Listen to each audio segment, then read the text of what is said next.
Gobernador sa Misamis Oriental ang gipasakaan og petition for disqualification sa COMELEC Task Force Safe. Human ang kontrobersyal nga nurse joke ni ini.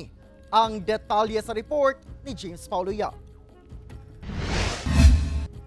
Mikatag karon sa social media ang kopya sa petition for disqualification nga giduso sa COMELEC Task Force on Safeguarding Against Fair and Inclusion in Election kon Task Force Safe batok kang Misamis Oriental Governor Peter Onabia. Kini may kalabutan sa kontrobersyal nga nurse joke nga giluwatan ni Governor Onabia sa usa sa iyang mga campaign speech sa Misamis Oriental. Sa iyang joke, giluwatan niini nga mga babaeng hitsuraan lang ang mamahimong mo-apply sa nursing scholarship sa probinsya. Una nang gibutyag sa COMELEC Task Force Safe nga kalapasan sa Anti-Discrimination on Fair Campaigning sa COMELEC ang pahayag sa gobernador. Sa official statement nga gipagawas ni Misamis Oriental Governor Peter Onabia, gikumpirma niini ang disqualification case nga gisangat batok kaniya. Apan luyo niini, magpabilin kuno siyang usa ka opisyal nga kandidato pagka-gobernador sa Misamis Oriental. Nanawagan sab siya sa iyang mga taga-suporta nga magpabiling kalmado